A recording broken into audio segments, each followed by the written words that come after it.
Dear friends, my name is Naushi Nizami, and in today's session, I am back with you to discuss something more about public debt. So, let us discuss what is a traditional view and what is the Ricardian view on public debt.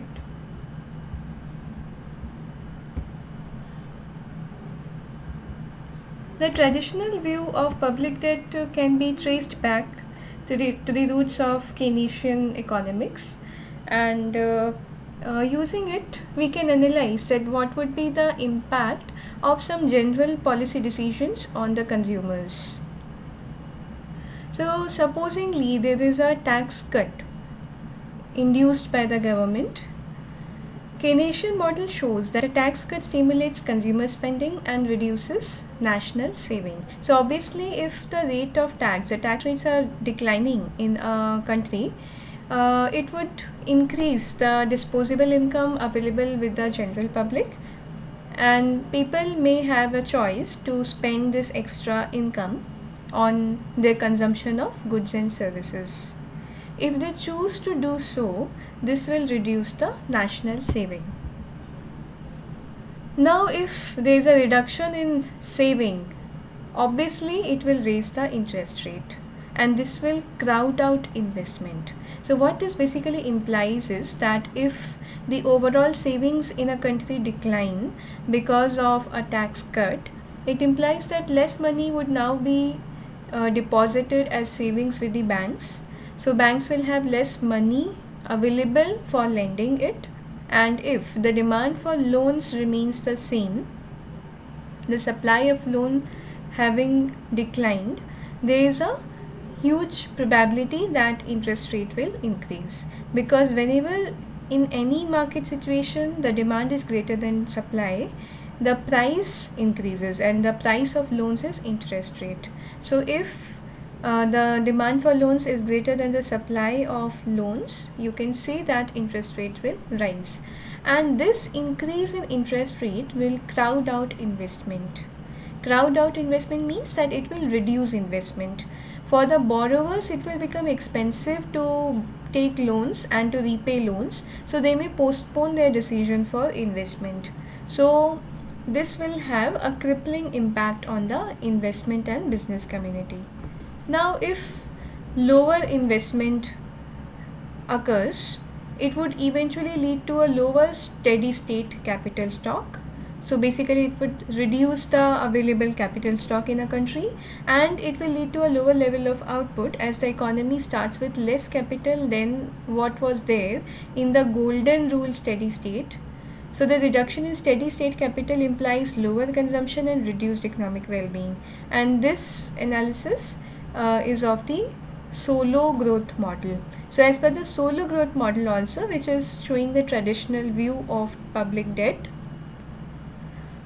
an increase, you can say a decrease in tax cut and an increase in disposable income, leading to more consumption, less savings, and that leading to high interest rate will actually lead to, in the long run, it will lead to lower consumption and reduced economic well-being. So it is not a good policy approach to deal with. Let's look at what is the Ricardian view. As per David Ricardo, who was a classical economist, deficit may be financed either by tax or debt.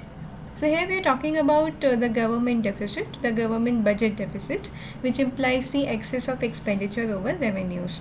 So whenever expenditures exceed the revenues, it may be balanced by either tax, that means either by increasing tax, or by borrowing debt, by borrowing loans either from the public or from the private sources or from external sources.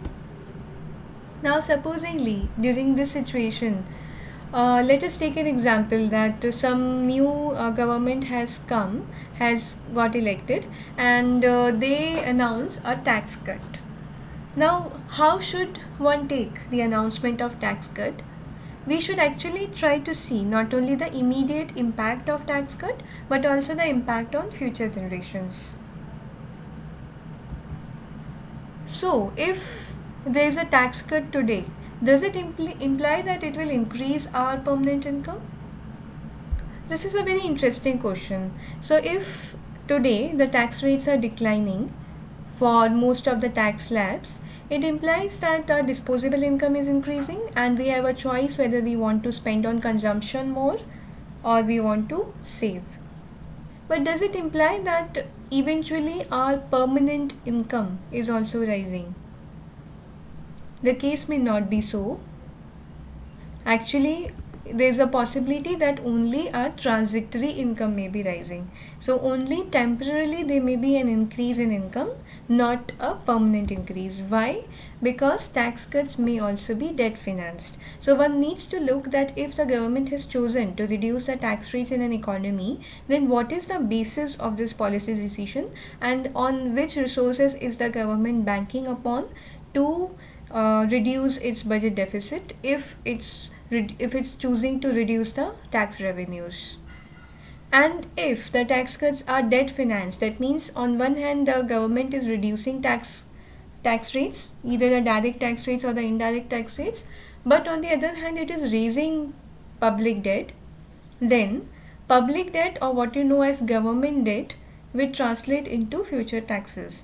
That means temporarily we may be benefiting, we may be having more income available, we may have a choice of consuming more or saving more, but this is just a temporary improvement in one's well-being. But in the future this would be reversed and government may increase tax rates in future.